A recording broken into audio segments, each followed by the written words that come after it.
Welcome to my YouTube channel Ekakshi MPSC। आज आपण world happiness report किंवा वर्ल्ड हॅपीनेस इंडेक्स 2024 ट्रिक्सच्या स्वरूपात कशा पद्धतीने लक्षात ठेवायचं हे बघणार आहोत।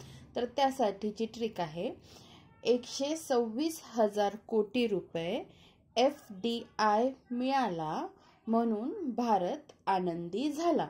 यामध्ये 126 ही संख्या भारताची रँकिंग दाखवते, म्हणजे भारताची रँकिंग 126 आहे। FDI मध्ये इथे लिहिलंय बघा, F for Finland, D for Denmark, I for Iceland. Finland, Denmark, Iceland. आणि काही जण म्हणतील की मध्येच मग चिमणी कशाला काढली आहे वर्ल्ड हॅपीनेस रिपोर्ट शिकवताना। तर 20 मार्च रोजी म्हणजे जागतिक आनंदी दिवस असतो, त्या दिवशी चिमणी जागतिक चिमणी दिवस पण असतो। हे दोन्ही एकत्र लक्षात ठेवण्यासाठी मी इथे चिमणी पण काढली आहे। म्हणजे 20 मार्च वर्ल्ड हॅपीनेस डे असतो आणि सोबत वर्ल्ड स्पॅरो डे पण असतो, हे सांगण्यासाठी मी इथे चिमणी पण काढलेली आहे। तर आता आपण थोडक्यात संपूर्ण रिपोर्ट पाहूया। तर वर्ल्ड हॅपीनेस रिपोर्ट ट्रिक तर मी तुम्हाला आधीच सांगितलेली आहे। तर इंडियाची रँकिंग काय आहे इथे दिसती आहे, 126 इंडियाची रँकिंग आहे। 2023 मध्ये पण 126च रँकिंग होती आणि 2022 मध्ये 136 रँकिंग होती, हे लक्षात ठेवायचं। पुढे पहिली कंट्री आहे फिनलँड, दुसरी कंट्री आहे डेन्मार्क, तिसरी कंट्री आहे आइसलँड, 4 नंबरला स्वीडन, 5 नंबरला इस्रायल। फिनलँड जी आहे ती सलग 7व्यांदा प्रथम स्थानी आहे आणि शेवटच्या स्थानी असणारा देश कोणता आहे, अफगाणिस्तान, जी 143व्या स्थानी आहे। आता अफगाणिस्तान तर लक्षात राहून जातो सहजासहजी, पण असं लक्षात ठेवा, ज्यांना काहीच लक्षात राहत नसेल त्यांनी असं लक्षात ठेवा की जिथे तालिबान्यांची सत्ता आहे ते लोक काय सुखासुखी जगू देतील का कोणाला, म्हणून मग तिथले लोक दुःखी आहेत, असं लक्षात ठेवा। लास्ट कंट्री आहे अफगाणिस्तान, जी 143व्या स्थानी आहे। ठीक आहे। पुढे वर्ल्ड हॅपीनेस रिपोर्ट कधी पब्लिश केला जातो किंवा कधीपासून आता त्याची सुरुवात झाली, तर 2012 पासून। जाहीर करणारी संस्था कोणती आहे, United nations sustainable development solution network. कोणत्या दिवशी जाहीर केला जातो, तर तो दिवस आहे 20 मार्च, ज्या दिवशी वर्ल्ड हॅपीनेस डे असतो।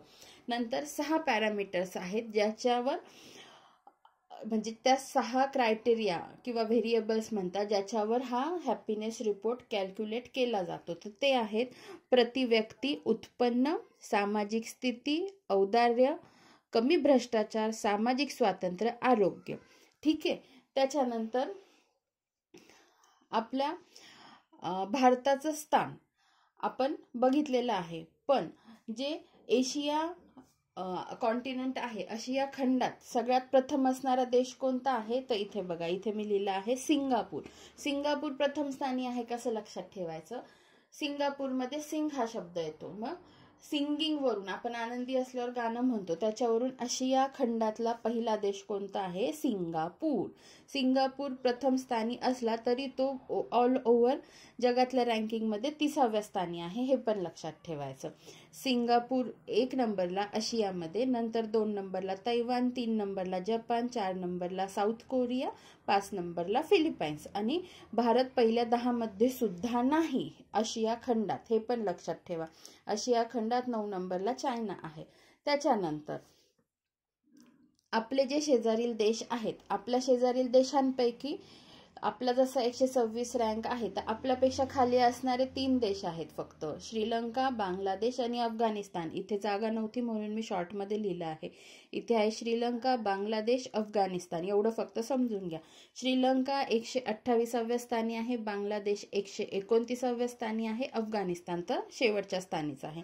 नंतर आपल्या शेजारील देश जे आपल्यापेक्षा आनंदी आहेत, ज्यांची रँकिंग चांगली आहे, त्याच्यामध्ये येतो चायना, ज्याचा क्रमांक 60 आहे, नेपाळ 93, पाकिस्तान 108, म्यानमार 118।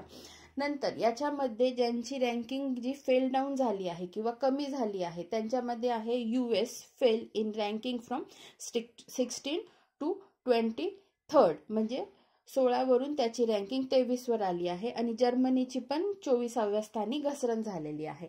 आणि सगळ्यात महत्त्वाचं म्हणजे मी जे तुम्हाला सांगितलं की 20 तारखेला जागतिक आनंदी दिवस असतो, ज्याच्यामध्ये मी काय लक्षात ठेवलं, त्याच दिवशी वर्ल्ड स्पॅरो डे पण असतो. मग इथे मी ट्रिक काय केली आहे, हॅप्पी स्पॅरो म्हणजे आनंदी चिमणी, म्हणजे 20 मार्चला वर्ल्ड स्पॅरो डे पण असतो आणि वर्ल्ड हॅपीनेस डे पण असतो. या व्यतिरिक्त अशा काही गोष्टी ज्या मी इथे लिहू शकलेली नाही आहेत, त्या पण मी तुम्हाला एक्सप्लेन करण्याचा प्रयत्न करते. तर ह्याच अहवालामध्ये बाकीच्या गोष्टी ज्या मेन्शन केलेल्या आहेत, पण जागेच्या अभावी मी इथे ज्या लिहू शकलेली नाहीये, त्या मी तुम्हाला तोंडी फक्त सांगते, त्या तुम्ही ऐकून घ्या. तर 60 वर्ष किंवा 60 वर्षापेक्षा जास्त असणाऱ्यांचे सेपरेट रँकिंग जर केले, तर त्यात डेन्मार्क पहिल्या नंबरला आहे, फिनलँड 2, 3 नंबरला नॉर्वे, 4 नंबरला स्वीडन, 5 नंबरला आइसलँड. आता एवढं इन डिटेल विचारणार नाही, पण समजा विचारलंच वन लाइनर मध्ये की 60 वर्षापेक्षा जास्त असणाऱ्या रँकिंग मध्ये आनंदी अहवालात पहिला देश कोणता आहे, तर डेन्मार्क हा पहिला देश आहे. ऑल ओव्हर रँकिंग मध्ये फिनलँड पहिला आहे, लक्षात ठेवा. ऑल ओव्हर रँकिंग मध्ये फिनलँड पहिला आहे, पण 60 वर्ष किंवा त्याच्यापेक्षा जास्त असणाऱ्या व्यक्तींमध्ये डेन्मार्क हा पहिला आहे आणि 2 नंबरला फिनलँड आहे. त्याच्यानंतर नॉर्वे, स्वीडन आणि आइसलँड. याच्यामध्ये भारत कितव्या नंबरला आहे, तर भारत 121व्या स्थानी आहे. हे नीट लक्षात ठेवा, भारत 121व्या स्थानी आहे. नंतर यंग पॉप्युलेशनचा जर विचार केला, म्हणजे ज्यांचे वय 30 वर्ष किंवा 30 वर्षापेक्षा कमी आहे, त्याच्यात भारताचं स्थान किती आहे, 127व्या स्थानी आहे. आणि 1 नंबरला आहे लिथुआनिया ही कंट्री. 2 नंबरला आहे इस्रायल.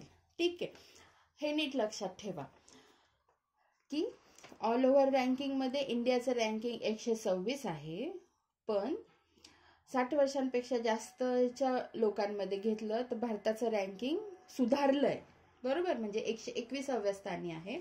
आणि तेच रँकिंग जर यंग पॉप्युलेशनच्या बाबतीत घेतलं तर भारताचं काय आहे, 127 आहे. म्हणजे नॉर्मल 126, 60 वर्षांपेक्षा जास्त असणाऱ्यांमध्ये भारत 121 आणि यंग पॉप्युलेशन मध्ये ज्यांचे वय 30 वर्षापेक्षा कमी आहे त्याच्यात Bharat 127.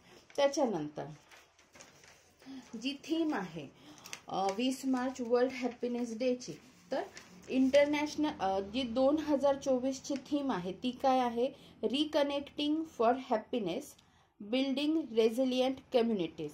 Reconnecting for happiness, building resilient communities ही 2024 ची थीम आहे.